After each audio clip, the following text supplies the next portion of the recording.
네, 수요 성경 공부 시간입니다. 오늘은 두 번째 시간입니다. 또 하나님께서 함께 하시는 귀한 성경 공부 되기를 원합니다. 우리 다 같이 기도하시고 시작하겠습니다. 하나님 아버지 감사합니다. 우리에게 하나님 당신을 계시하여 주시고 특별히 그 계시의 완성체인 하나님 말씀을 저희들에게 선물로 주셔서 또 하나님을 알아갈 수 있게 하시며 특별히 성경 속에 나타난 구원의 하나님을 기뻐하고 즐거워할 수 있는 그런 특권과 기회들을 주심을 감사합니다. 또 교회를 허락하셔서 말씀을 배울 수 있는 기회들을 주시고 특별히 수요 성경 공부를 통해서 우리가 구원의 삶 그리고 거기에 나타난 우리들의 응답하는 삶이 무엇인지 이렇게 깨달아 알 수 있도록 도우시니 얼마나 감사한지요. 오늘 또 이 공부를 통하여서 하나님께서 우리에게 베푸신 구원의 놀라운 은총들을 더 풍요롭게 신실하게 감사함으로 배울 수 있는 귀한 시간이 될 수 있도록 인도하여 주시옵소서. 시작부터 마지막까지 주의 성령께서 함께 하시고 특별히 우리의 지성과 마음을 주장하시고 움직여 주시옵소서. 예수 그리스도의 이름으로 기도드립니다. 아멘. 그 성경을 앞에 놓으시고 계속해서 우리가 출애굽기 역사에 대해서 특히 이제 이 출애굽 이 사건을 화면에 나오는 것처럼 구원 역사의 블루프린트다. 그러니까 이 성경 전체가 구원 역사를 이야기하는 책인데 그 구원 역사의 드라마 프로젝트를 상당히 이른 시점에 하나의 청사진으로 그림으로 미리 보여주는 그 전체적 사건을 놓고 우리가 출애굽이라고 말할 수 있는데 오늘은 이제 그 두 번째 시간으로서 그 10가지 재앙 그리고 홍해 사건 그리고 그 가운데 빼놓을 수 없는 게 유월절 사건이죠. 자, 이런 것들을 오늘 배움으로 인해서 출애굽 역사가 가지고 있는 그 구원 역사적 의미의 풍성함을 배울 수 있는 귀한 이 시간이 되었으면 합니다. 먼저 그 책 한 권을 제가 소개해 드리겠는데 구원 그 즉각성과 점진성이라는 책입니다. 지금은 은퇴하셨는데 그 서울 남폭교회가 있습니다. 그 남폭교회에서 오랫동안 사역하신 박영선 목사님이 쓰신 책입니다. 근데 뭐 이분이 이 책을 그냥 작정하고 쓰셨다기보다는 그분께서 이제 그 사역을 시작하시면서 한 교회에서 수요 설교 예배를 모아놓은 그런 설교집이 되겠습니다. 자, 근데 뭐 누구나 다 그런 경험들이 있으시겠지만은 한 사람의 인생에 깊이 영향을 준 그러한 책들이 있을 거예요. 그런 책들과의 만남이 있을 터인데 저 같은 경우는 이 책이 제 인생의 방향을 많이 새롭게 세워준 더 나아가서 하나님의 구원 역사의 그 의미가 무엇인가를 아주 풍성히 보여준 그런 좋은 책으로 기억이 됩니다. 이 책을 소개하는 이유는 우리가 지금 공부하는 이 출애굽의 내용과 관련이 있기 때문입니다.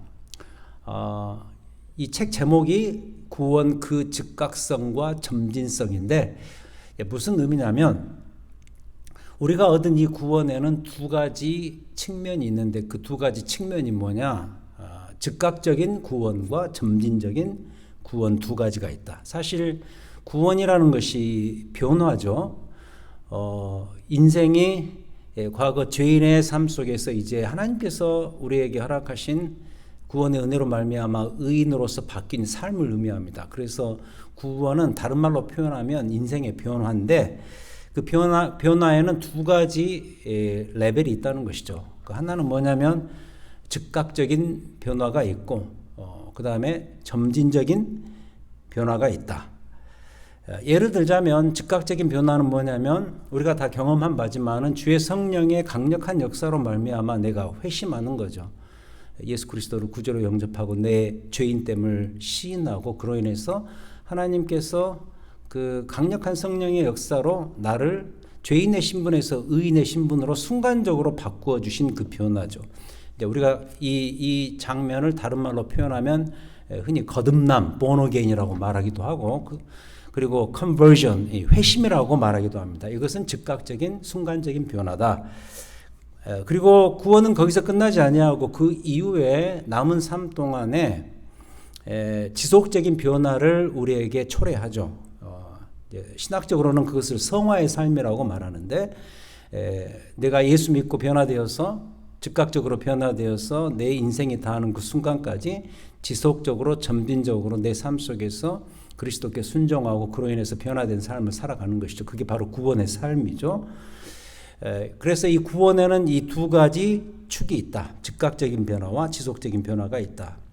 조금 이게 좀 이해가 잘 안 되시면은 고아 예를 들면 딱 맞습니다. 고아원에 고아가 있는데, 고아들이 있는데, 어떤 한 부모가 자기에게 자식이 없어요. 그래서 고아원에 가서 한 아이를 택해서 양자 삼아 자기의 아들로 삼고 싶단 말이죠. 그래서 이제 고아원에 가서 정말 마음에 드는 아이를 결정했습니다.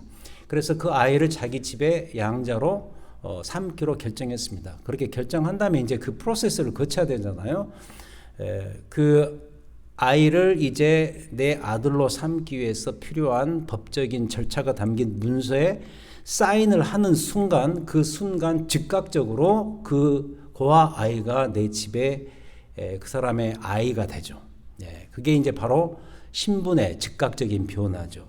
근데 이제 그걸로 끝나지 않죠. 실제로 그 고아가 그 부모의 집에 따라가서 이제 그 집에 아들로서 실제로 살아가는 일이 남아 있습니다. 그것은 시간을 요하는 문제이고, 점진적으로 그 아이가 자라면서 그 인생을 마치는 순간까지 그 집의 아이로서, 자녀로서 권리와 혜택을 누릴 수가 있는 것이죠. 바로 이런 것이다. 그래서 구원이라는 것은 즉각적인 신분의 변화와 지속적인 하나님 자녀됨의 삶을 점진적으로 포함하는, 그래서 이 두 가지를 한꺼번에 갖고 있는 것이 뭐냐? 바로 구원이요, 구원의 삶이다라는 것이죠. 그것을 이제 이 출애굽기 관련 본문, 그리고 우리가 얼마 전에 보았던 그 사사기 스토리와 그리고 사사기에 나오는 인물들을 통해서 살펴본 그런 책인 셈이죠.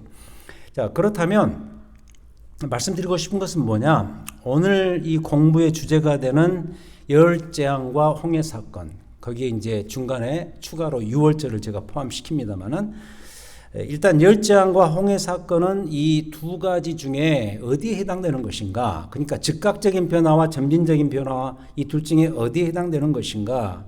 이렇게 말씀드릴 수가 있습니다. 즉각적인 변화. 그러니까 앞에 것에 해당된다는 것이죠. 우리로 말하면 순간적인 거듭남, 순간적인 회심과 관련되는 사건들이 바로 열재앙과 유월절과 홍해 사건이다라는 것을 먼저 전제로 말씀드립니다. 이스라엘의 출애굽과 광야 40년이 이미 말씀드린 것처럼 그 구원 역사를 미리 말해주는 하나의 블루프린트라고 한다면, 그 중에 이제 많은 사건들이 있는데 그 중에 우리가 살필 열재앙과 홍해 사건 그리고 유월절은 우리의 구원이 하나님의 은혜로 말미암아 얼마나 즉각적으로 순간적으로 이루어진 것인가를 보여주는 가장 대표적인 사건이자 가장 대표적인 그림이라는 사실이죠. 자, 그럼 이제 우리가 살펴야 되겠죠. 이게 왜 이런가? 이제 하나씩 살펴보도록 하겠습니다. 자, 먼저 첫 번째, 열재앙의 의미입니다. 자, 이 열재앙은 단적으로 이렇게 말할 수 있습니다. 화면에 나오는 것처럼 죄와 죄인들을 심판하시는 하나님에 대한 설명을 해주는 사건들이다. 죄와 죄인을 심판하시는 하나님, 이 동사에 주목하셔야 돼요. God who judges, 그러니까 심판하시는 하나님이 누군가를 보여주는 사건이다. 출애굽기 7장부터 이 10가지 재앙이 시작되는데, 거기에서 이제 하나님께서 모세를 통해서 10가지 재앙들을 일으키시죠. 10가지 재앙의 순서를 우리가 기억할 필요가 있죠. 저는 이렇게 외웁니다. 피개, 이파축, 종우, 매, 흑장. 제일 첫 번째 단어만 따서 제가 외우는데, 이번 장로 고시에도 보니까 장로님들 이제 피택 되셨는데 노예에서 고시를 봐야 되는데 거기에 예제 문제에도 이 순서를 쓰라고 나오더라고요. 피개, 이파축, 종우, 매, 흑장. 자, 그렇다면 이 10개의 재앙들이 왜 죄와 죄인들을 향한 하나님의 심판의 역사인가? 자, 이 이유를 알기 위해서는 우리가 어디로 들어가 봐야 되냐면은 그 10가지 재앙들에 나타난 그 각각의 특징, 그리고 그 특징들을 종합해 보면 어떤 공통 분모가 나오는데, 아무튼 그 특징들을 살펴보면 알 수 있는 사실입니다. 왜 하나님께서 죄와 죄인들을 향한 심판의 역사가 이 10개의 재앙인가, 이걸 알 수 있다는 거죠. 예를 들자면 첫 번째 재앙이 나일강이 피로 변하는 사건입니다. 그런 사건이라든지, 그리고 그 다음에 이제 가장 많이 나오는 형태의 재앙인데, 개구리, 이 파리, 메뚜기 이런 짐승들이 애굽에 온 땅을 점령해서 그 애굽 땅의 생태계를 파괴시키고, 생태계만 파괴시키는 것이 아니라 그런 일들이 오면 당연히 사는 것이 불편해질 뿐만 아니라 거기에 질병이 따라오잖아요. 파리떼가 덮이면은 당연히 질병이 찾아올 것입니다. 그래서 총체적인 고통이 그 재앙들로 말미암아 생기게 되겠죠. 그리고 끝에서 두 번째 재앙인 흑암이 대낮을 점령하는 그러한 재앙들, 이런 것들을 보면은 아무튼 우리가 살고 있는 이 생태계를 위협해서 우리의 실제적인 생계를 위협하는 그런 일들이 그 10개의 재앙들을 통해서 이렇게 우리가 발견할 수 있는 공통적인 특징이라는 사실이죠. 자, 그런데 좀 갑자기 건너뛴 느낌은 있습니다만은 이 죄라는 문제를 생각하기 위해서라도 우리는 이 10가지 재앙의 이런 특징들과 신약 성경의 아주 대표적인 죄를 설명하는 구절인 로마서 6장 23절과 반드시 연결을 지어야 됩니다. 로마서 6장 23절에서 이런 말이 나오죠. 죄의 싹은 사망이다. The wage of sin is death. 이런 말을 씁니다.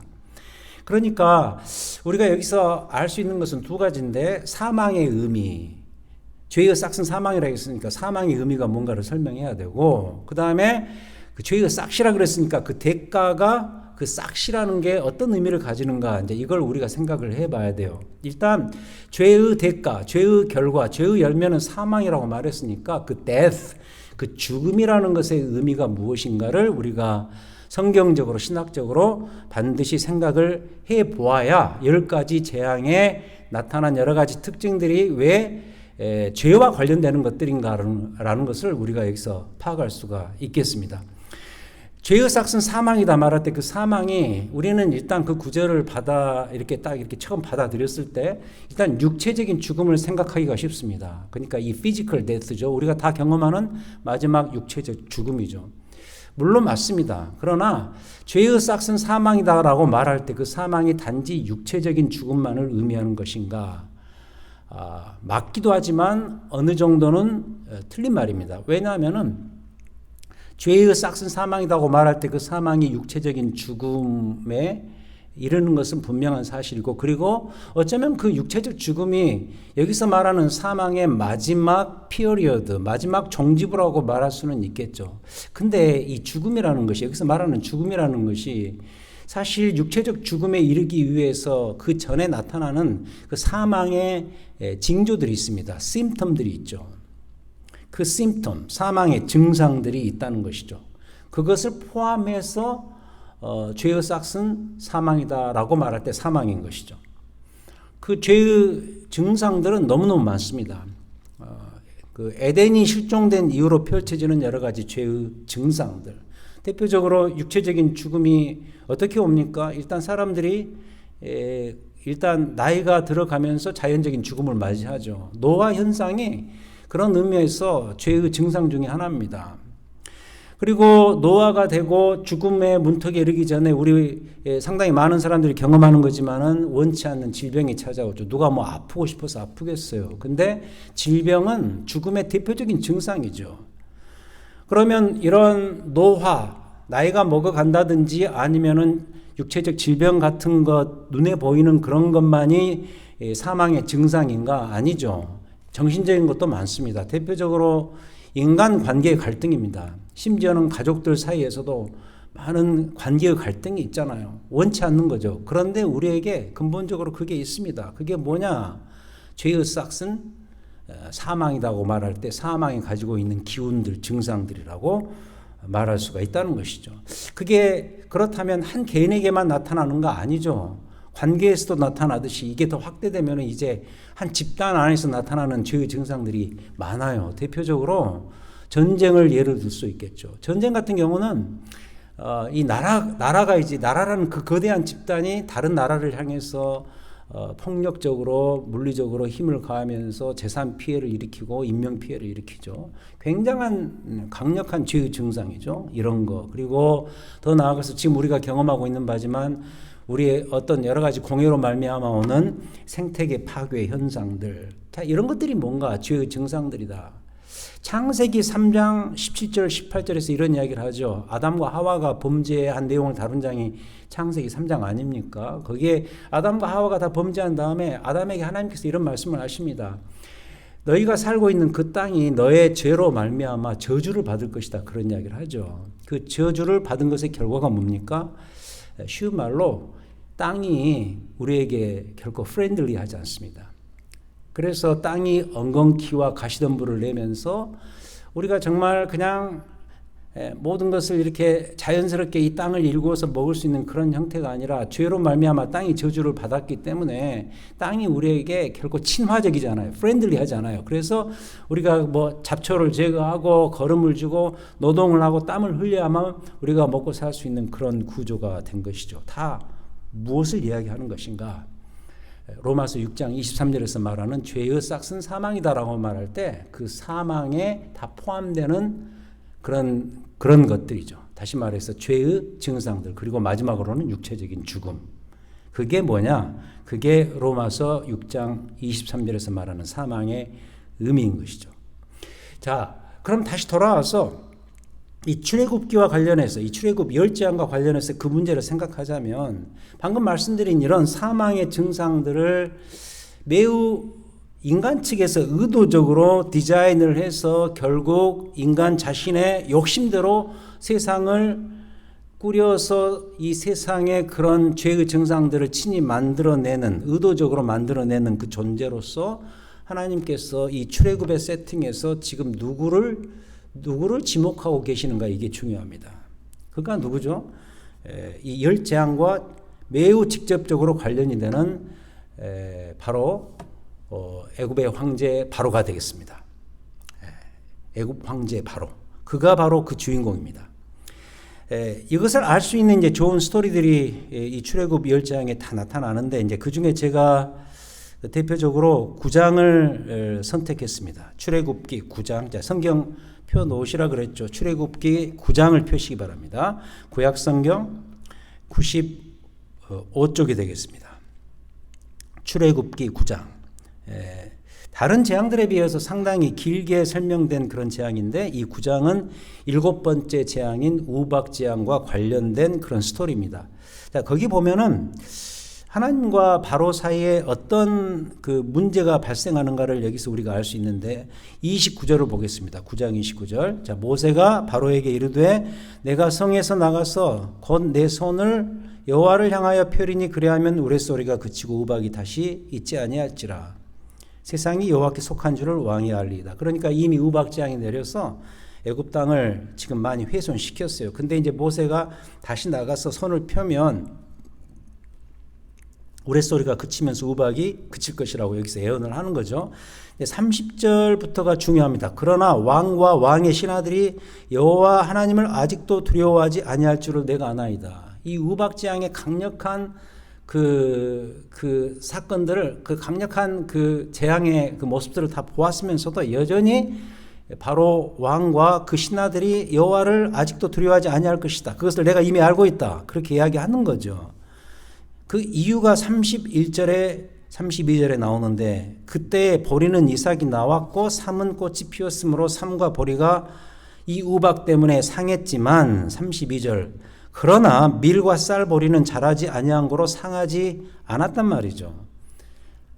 그러니까 이 밀과 쌀 보리는 상하지 않은 상태로 남아있는 것이 아까워서 어떤 일이 벌어지는가. 33절, 모세가 바로를 떠나 나가 여호와를 향하여 손을 펴자 실제로 우레소리와 우박이 그쳤단 말이죠. 비가 땅에 더 이상 내리지 않는단 말이죠. 근데 이제 밀과 쌀 보리가 자라지 아니하여서 아직은 상하지 않는 그 이유 때문에 34절 바로가 비와 우박과 우레소리가 그친 것을 보고 어쨌는가 34절 다시 범죄하여 마음을 완악하게 하였다 그렇게 말합니다. 35절도 똑같은 이야기가 나옵니다. 바로의 마음이 완악하여서 이스라엘 자손을 더 구체적으로 내보내지 아니하는 결정을 또 한 번 하게 되죠. 자, 이제 이런 비슷한 스토리가 각 재앙에서 마지막 즈음에 각 재앙의 마지막 즈음에 비슷하게 나오는데 거기서 항상 나오는 말이 뭐냐면 바로의 마음의 완악함입니다. 이 옛날 우리 한글 성경 버전에는 이것을 그 강팍하다 그렇게 번역을 했는데 그건 역시 좀 어려운 표현이죠. 근데 영어 표현은 그게 완악이든 강팍이든 간에 hardened 이렇게 번역이 되어 있습니다. 그러니까 마음이 굳어졌다는 이야기예요. 마치 이 마른 땅처럼 아주 박토가 되어서 딱딱해진 그런 땅을 말합니다. 그런 땅처럼 굳어진 바로의 마음. 그래서 이런 내용들을 설명하면서 이 출애굽기 기자인 모세는 무엇을 말하려고 하냐면은 이 바로 황제가 이 10가지 재앙의 이런 완악함의 마음의 과정을 겪으면서 이걸 말하고 싶은 거예요. 이 바로라는 이 인물은 하나님의 존재와 하나님의 역사를 모르는 이 세상의 대표적인 인물로 설정을 하고 그것을 계속해서 보여주는 거예요. 그래서 이 결론은 이겁니다. 하나님께서는 이런 재앙의 방식들을 통해서 죄의 결과들, 죄라는 것은 사실 하나님을 모르고 하나님을 무시하는 것 아니겠어요? 그것의 결과, 그 대가가 얼마나 치명적인 것인가를 여기서 의도적으로 보여주고 계신다는 사실이죠. 이것이 뭐냐? 이것이 출애굽 열 재앙이다. 그래서 출애굽의 이 열 재앙은 결국 첫 번째 포인트의 그 진술처럼 죄와 죄인들을 심판하시는 하나님이 누구신가를 보여줍니다. 자, 우리가 이렇게 열 재앙을 이해한다면 우리도 좀 생각을 해봐야 될 게 뭐냐면 우리 안에 이 고질적으로 있는 죄를 절대로 가볍게 보지 말자라는 것이죠. 이 바로에게서도 볼 수 있듯이 이 죄라는 것은 하나님을 모르는 것입니다. 모르는 정도에 그치는 것이 아니라 이 이스라엘의 이 모세와 이스라엘을 통하여서 계시하시는 그 하나님을 이제 알았음에도 불구하고 그 다음부터는 의도적으로 하나님을 무시하기 시작하고 하나님을 가볍게 여기고 그래서 결국 하나님의 다스리심을 정면으로 의도적으로 거부하는 구체적인 태도와 행동이 뭐냐? 그게 죄예요. 창세기 아담과 하와에서도 이 모습을 우리가 볼 수 있었죠. 하나님을 의도적으로 부인하는 거죠. 더 쉬운 말로는 그냥 하나님이 싫은 거예요. 그래서 하나님의 통치가 역시 싫은 거예요. 이게 죄입니다. 근데 이러한 태도가 우리에게도 있고 결국 우리 안에 있는 그런 하나님을 향한 불신의 태도, 하나님을 거부하는 태도가 중요한 것은 이겁니다. 우리의 삶에 얼마나 심각한 결과를 몰고 왔는가 이것이 중요하다는 거예요.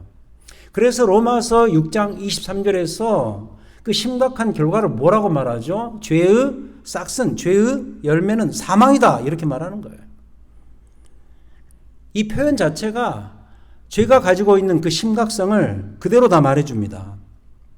자, 그래서도 우리는 첫 번째 포인트에서 좀 적용할 수 있는 것은 뭐냐면 우리가 하나님의 구원에 대해서 수없이 이야기하고 하나님의 구원에 대해서 수없이 묵상하고 그것으로 인해서 우리의 삶을 다시 규명해 가고 살아가고 있는데 우리가 이 하나님의 구원을 이야기할 때는 그 첫 번째 스텝으로서 반드시 이 죄의 문제부터 물어야만 한다는 사실이죠.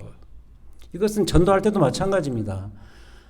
전도를 할 때 하나님의 사랑과 하나님의 그리스도를 통해서 드러난 구원을 우리가 누군가에게 이야기해서 설득을 하는 것이 전도가 아니겠어요. 근데 그 이전에 반드시 그 당사자와 해결해야 될 문제는 뭔가, 다시 말해서 그 정면으로 도전하고 물어야 될 문제가 뭔가, 이 죄의 문제라는 거예요. 이 죄는 우리 안에 있기 때문에 이 문제를 물어야 돼요. 그래서 죄를 물어서 죄 문제를 물어서 이 문제를 해결하지 않고서는 우리는 그 다음 한 발짝도 나아갈 수 없다는 사실을 이 첫 번째 열 재앙의 의미인 죄와 죄인들을 심판하시는 그 하나님의 역사를 통해서 깨달을 수가 있다는 것입니다. 자, 이게 첫 번째 포인트입니다. 자, 그럼 그다음 두 번째로 유월절의 의미입니다. 유월절은 이렇게 단적으로 말씀드릴 수 있습니다. 죄의 대가를 치르시는 하나님이다. 그러니까 페이오프 하시는 하나님. 죄는 무거워서 해결돼야 된다 그랬죠. 그게 첫 번째 포인트였죠. 근데 그 죄의 무게를 덜어내시기 위해서 그 값을 친히 페이오프 하시는, 치르시는 하나님에 대해서 보여주는 사건이 뭐냐? 이 두 번째 나오는 유월절 사건이다. 다시 말해서 앞에 열 재앙들에서는 우리는 죄의 현상과 열매들을 사용하셔서 죄와 죄인들을 심판하시는 하나님을 만나볼 수 있었다면, 이 두 번째 유월절 사건에서는 희생이라는 방식을 통하여서 죄가 가지고 있는 그 엄청난 무게를 단번에 일시에 청산하고 덜어내버리시는 그런 하나님을 만나게 된다는 거예요. 자, 그렇다면 우리가 이 유월절 사건을 잠시 살펴봐야 되겠죠. 이게 어떤 사건이었는가? 다 아실 줄 압니다. 일단은 마지막에 그 나오는 열 번째 재앙, 그 애굽의 장자가 죽는 그 사건과 관련이 되죠. 그러니까 애굽 땅에 있는 온 장자들, 초태생들이 다 죽는 그런 일들이 벌어지지만 이스라엘 백성들이 머물고 있는 그 캠프 안에 거기서는 그 초태생들이 죽지 않는 그런 너무너무 차별되는 일이 벌어지죠. 그걸 설명해 주는 것이 출애굽기 12장입니다. 12장은 유월절 관련 본문인데 긴 설명이 나온 다음에 마지막 출애굽기 12장 12절에 가보시면은 그 유월절의 의미를 우리가 분명히 알 수 있습니다. 출애굽기 12장 12절 98쪽입니다. 제가 읽으면서 설명합니다. 12절 내가 그 밤에 애굽 땅에 두루 다니며 사람이나 짐승을 막론하고 애굽 땅에 있는 모든 처음 난 것을 다 치고 애굽의 모든 신을 내가 심판하리라 나는 여호와라 하시면서 이제 13절이 중요한데 내가 애굽 땅을 칠 때 그 피가 너희가 사는 집에 있기에 너희를 위하여 그것이 표적이 될지라 내가 피를 볼 때 너희를 넘어가리니 재앙이 너희에게 내려 멸하지 아니하리라. 이게 바로 유월절이에요. 14절 너희는 이 날을 기념하여 여호와의 절기로 삼으라 그렇게 말하죠. 그러니까 그 어린 양을 잡아서 그 피를 이스라엘 백성들이 사는 집에 기둥에 딱 바르면은 그 피가 하나님에게 표적, 사인이 된다는 이야기죠. 어떤 사인인가? 이 의미가 중요한데 그 피를 보고 하나님께서 이스라엘 백성들의 집을 넘어가는 거예요. 사실 그 애굽 장자를 죽이는 그 죽음이 죄의 결과라고 한다면 마땅히 이스라엘 백성들도 죄와 마주치면은 죽어야 마땅하지만 그 피가 문설주에 발라진 것을 보시고 그게 사인이 되어서 하나님 거기를 넘어간다는 말이죠. 그 죽음을 넘어간다는 이야기죠. 그러니까 이 패스오버라는 말이 넘어가다라는 그런 말 아니에요. 하나님이 넘어가시는 거예요. 근데 왜 넘어가는가? 여기 나오는 것처럼 표적 때문이에요. 그 표적이 뭐예요? 어린 양의 피와 죽음이죠. 그래서 어린 양의 피와 죽음이 중요해요. 어떤 의미에서 중요한가? 어린 양의 죽음에 우리의 죄를 전가시키는 거예요. 이스라엘 백성들이 마땅히 죄 때문에 죽어야 해요. 그 죄를 심판하자면 그런 식으로 마땅히 죽어야 되는데 하나님께서 어린 양의 죽음과 피에 그들의 죄를 infuse, 전가시켜서 쓸어 담아서 이제 마땅히 죽어야 될 이스라엘 백성들의 죽음을 넘어가는 거예요. 그게 유월절이에요. 그래서 이 유월절은 하나님이 이스라엘 백성들을 구원하는 데 있어서 그 구원이 바로 은혜라는 그 사실을 그대로 다 보여주는 대표적인 사건이죠. 유월절은 그래서 하나님의 은혜가 무엇인가를 보여주고 깨달을 수 있는 아마 구약성경 전체에서 가장 결정적인 그림이 될 수가 있어요.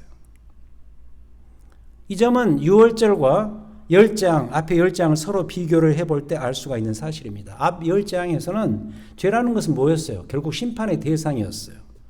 그걸 말해주는 사건이 열재앙이었어요. 하지만 여기 6월절에서는 죄는 심판받아야 하지만 어떻게 덜어낼 수 있는가, 그 죄를 영원히 제거할 수 있는가, 그 방식이 중요한데 오로지 희생을 통해서만 제거될 수 있음을 우리가 배우게 됩니다. 왜 그런가? 그 이유는 죄라는 것은 그 값을 완벽하게 페이오프하지 않고는, 치르지 않고서는 도저히 해결이 될 수가 없기 때문이에요. 이게 좀 추상적으로 들릴 수가 있어서인지 그 뉴욕 리디머 처치에서 목회하셨던 팀 켈러 목사님께서 이것을 설명하기 위해서 이런 예를 듭니다. 많이 우리가 알고 있는 예화죠. 이런 이야기를 하십니다.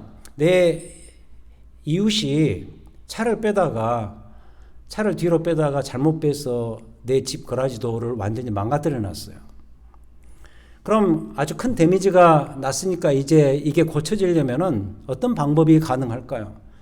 팀켈러 목사님은 그것을 세 가지 예를 들죠. 첫 번째, 그것을 망가뜨린 이웃 자신이 자기 지갑에서 돈을 꺼내서 페이오프해서 그것을 다시 수리공을 불러다가 수리를 한다든지, 결국 이웃이 해결하는 것이죠. 그 당사자 이웃이. 그게 넘버 원. 넘버 투는 뭐냐면 누구를 통해서든, 누구 것을 통해서든 인슈런스를 통해서, 이 보험회사를 통해서 이 거라지 도어를 다시 복원시켜 놓는다든지. 그 다음 세 번째는 뭐냐, 다 필요 없다, 보험회사 아니면 이것을 친히 망가뜨린 이유 내가 용서해 주지 하면서 내가 이것을 다 떠안겠다. 그래서 내 지갑에서 돈을 꺼내서 수리공에게 돈을 줘서 이것을 다시 고쳐놓는다. 이 세 가지 방법이 있다는 것이죠. 근데 이 세 가지 방법 다 중요한 것은 뭐냐, 이게 중요한데요, 세 가지 다 값을 치른다는 거예요. 대가를 지불해야 된다는 거예요. 한마디로 돈이 필요하다는 거예요. 많이 망가졌으니까 많이 망가진 만큼 그에게 돈이 필요하다는 거예요. 그래야 이게 고쳐지지 않겠어요? 이게 공통점이에요. 자, 이런 예를 통해서 우리가 알 수 있는 것은 뭐냐면 이 6월절도 마찬가지죠. 그러니까 이 죄의 무게를 일시에 청산해야 되는데 이스라엘 백성들의 역량으로는 불가능해요. 그들이 돈을 갖고 있는 것도 아니고 방법이 없어요.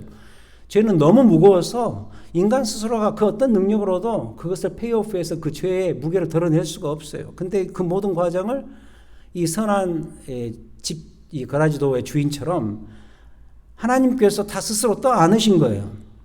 이스라엘 백성들이 떠안아야 될 죄를 하나님께서 떠안으시는데 그 방법이 뭐냐, 어린 양의 희생에 다 전가를 시켜서 거기에 다 뒤집어 씌워서 하나님 스스로가 이 문제를 스스로 다 떠안으셨던 것이죠. 이게 6월절이다.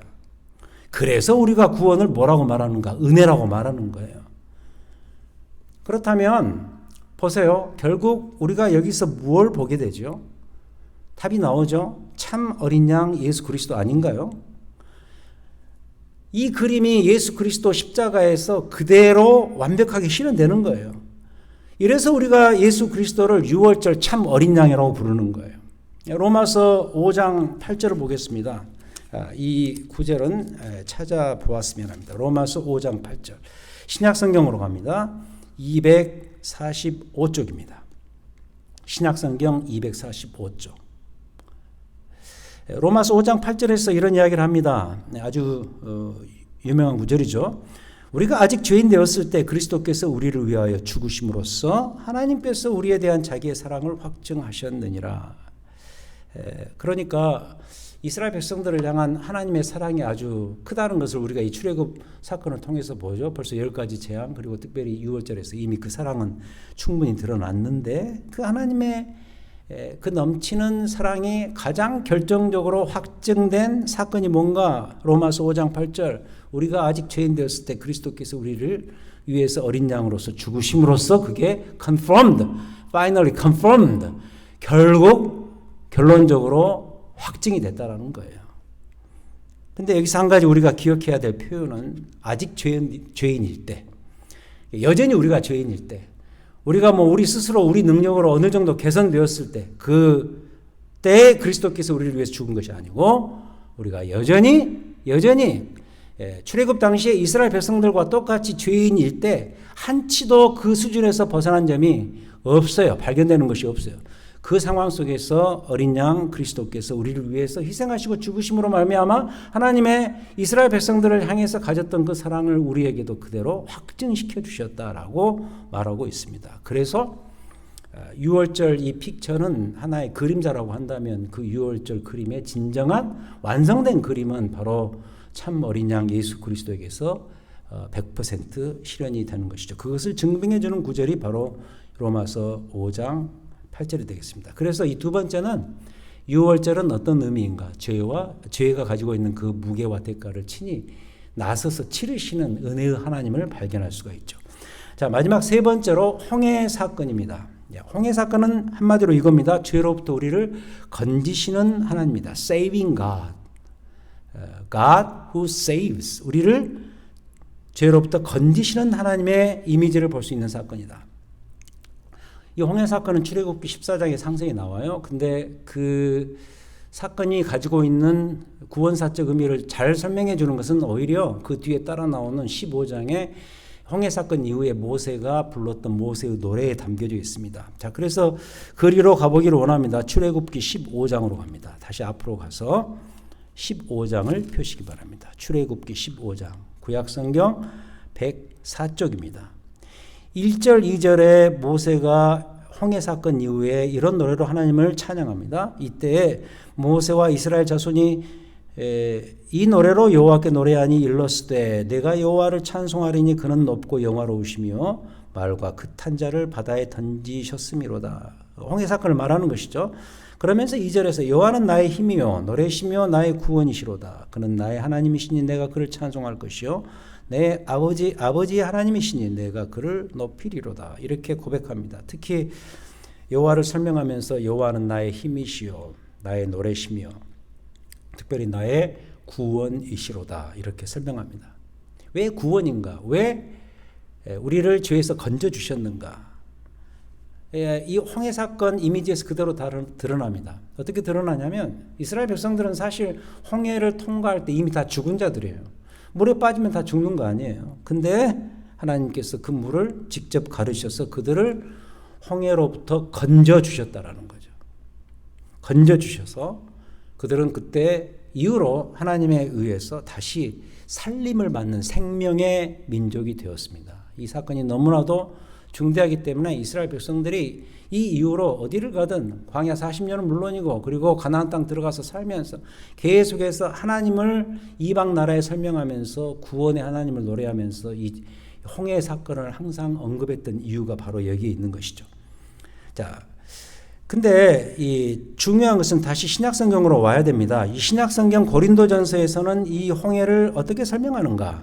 자, 고린도전서 10장으로 가보겠습니다. 신약성경 274쪽 고린도전서 10장. 여기는 찾아보셔야 되겠습니다.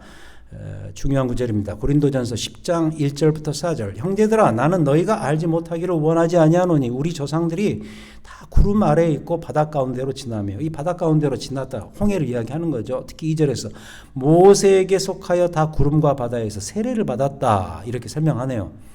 3절 다 같은 신령한 음식을 먹으며 광야 생활 만나를 이야기하는 거겠죠. 4절 다 같은 신령한 음료를 마셨으니 이는 그들을 따르는 신령한 반석으로부터 마셨음에 그 반석은 곧 그리스도시라. 모세 시대 때 홍해를 통과했고 그리고 광야에서 만나를 먹었고 반석이 내는 물을 마셨고 근데 지금 예수 그리스도가 오신 이후로 그리스도 시절에는 지금 우리는 그 그리스도 아래 살면서 이제 하나님과 연합된 삶을 살 수 있는 교회가 되었다라는 것을 설명하는 과정에서 홍해 사건을 여기에 집어넣어서 설명한다는 거죠. 그렇다면 바울이 여기서 홍해를 건넌 사건을 뭐라고 말하죠?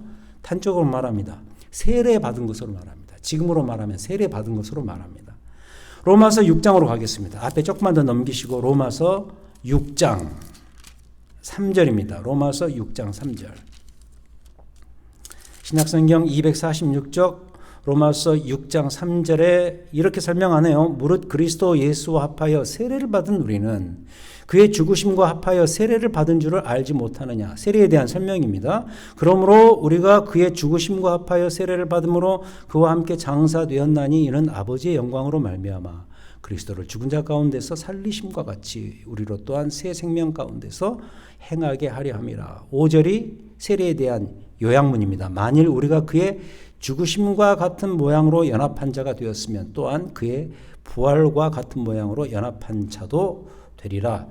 단적으로 말해서 세례는 그럼 무엇인가 하면 제일 마지막 문장에 기록되어 있죠. 세례는 뭐냐?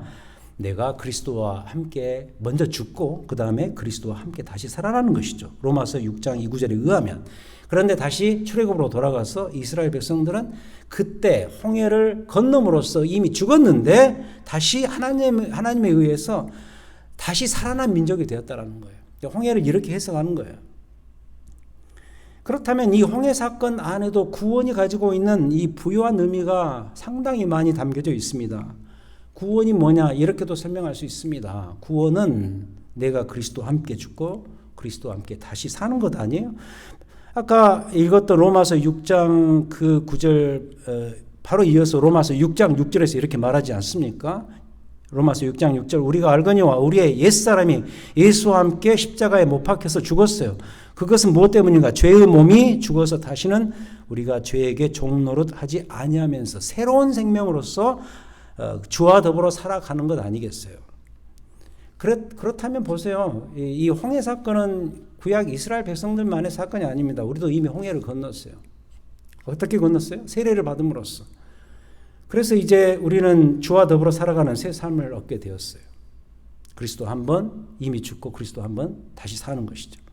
그 새 삶에 이제 이어지는 과정이 뭐냐? 이스라엘 백성들의 광야 40년이고 지금 우리로 말하면 그 이스라엘 백성들의 광야 40년과 매우 비슷한 형태를 띤 우리의 지금에 남아있는 삶인 것이죠.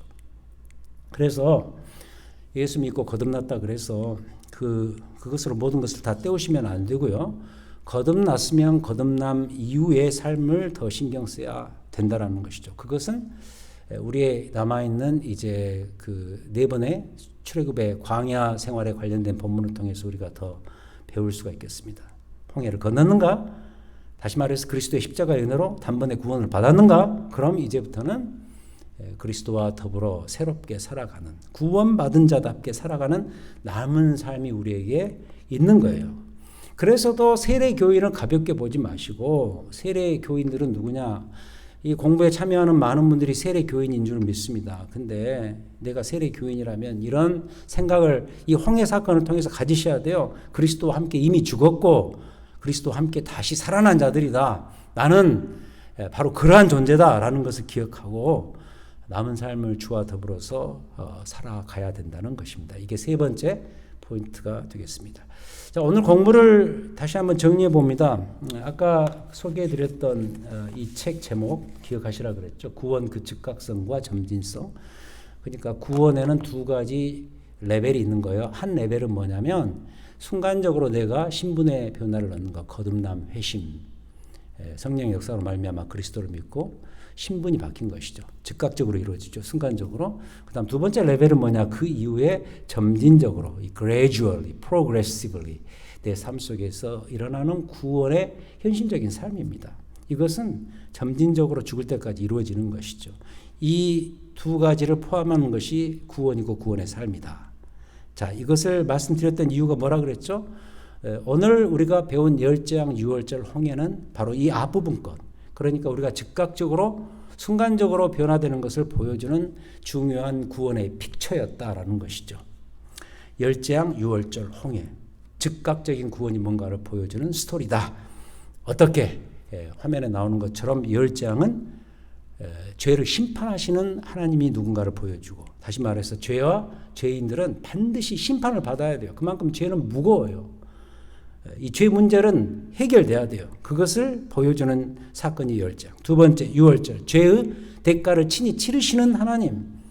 다시 말해서 희생이라는 방식을 통해서 죄의 대가는 지불되는데 그것을 하나님께서 다 떠안으신 그런 은혜의 하나님을 발견할 수 있는 것이 바로 유월절이고 마지막 홍해는 죄로부터 우리를 건지시는 하나님이다.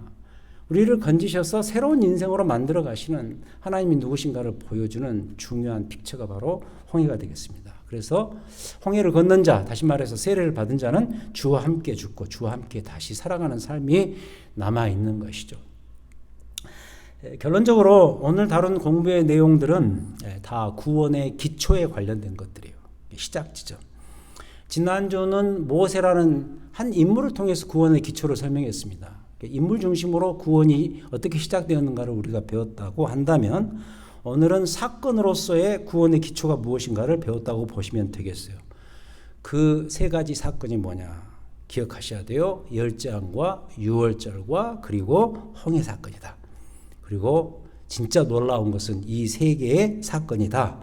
우리 주 예수 그리스도 참 어린 양 되시는 그리스도의 십자가와 부활 사건과 다 직결이 되어 있다. 결국 이 세 가지 사건은 어린 양 예수 그리스도의 실체를 보여주는 하나의 그림자와 같다라는 사실을 또 기억하셔야 되고, 그리고 이제 가장 중요한 마지막 결론인데, 그래서 이 세 가지 사건 다 구원이라는 것이 전적으로 하나님의 은혜로서 주어진다는 것을 보여준다는 것이죠. 우리가 거기에 기여할 수 있는 게 없어요. 에베소서 2장 8절 너희가 그 은혜를 인하여 믿음으로 말미암아 구원을 얻었나니 이것이 너희에게서 난 것이 아니다.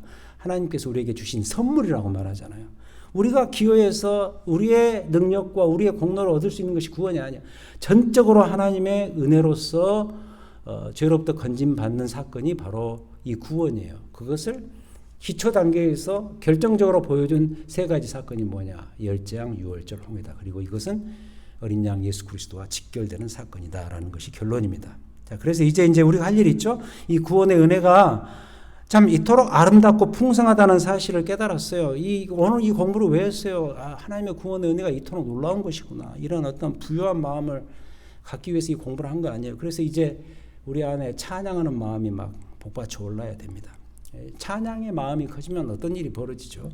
삶도 풍성해지고, 이와 같이 구원의 부유함은 우리의 삶의 부유함을 가져다 주는데, 열재앙, 유월절, 홍해 사건들 속에 나타난 이 구원의 하나님이 우리에게 소개되면서 우리의 삶이, 우리의 마음이 더 풍요로워지는, 더 감사가 복받쳐 오르는 그런 일이 우리 안에 벌어지게 된다는 것이죠. 2주 후에 출애굽 사건의 이제 최고의 목표에 대해서 우리가 2주 후에 이제 세 번째 시간에 배울 터인데, 그것은 시내산 언약과 성막입니다. 시내산 언약과 성막이 얼마나 중요한 것인지 그때 가서 다시 만나서 말씀을 나눌 것을 약속하면서 오늘 공부를 마치도록 하겠습니다. 제가 기도하겠습니다. 구원의 하나님, 은혜의 하나님 감사합니다. 10개의 재앙을 통해서 죄를 심판하시고 또 유월절 사건을 통해서 참 어린 양이신 예수 그리스도를 통해 특히 그분의 죽음과 피와 희생을 통해서 우리를 죄로부터 건지시는 하나님이 누구신가를 설명해 주며, 또 마지막 이 홍해 사건을 통해서 우리가 받은 이 구원의 삶이 얼마나 획기적이고 놀라운 것인지, 주와 더불어 죽고 주와 더불어 살아가는 이 새로운 삶의 그림들을 오늘 보여주시고 가르쳐 주시니 감사합니다. 이 모든 것이 하나님의 은혜입니다. 그 하나님의 은혜의 탁월함을, 놀라움을, 경이로움을, 아름다움을 찬양하는 마음으로 오늘 이 공부를 마감하기를 원합니다. 이 마음 품고 감사 속에서 지내 나가는 우리의 남은 삶이 될 수 있도록 도우시옵소서. 구원의 은혜에 응답하는 합하는 삶을 살 수 있도록 도우시옵소서. 오늘 이 공부에 함께해 주심에 다시 한번 감사드리옵고 예수 그리스도의 이름으로 기도드렸습니다. 아멘.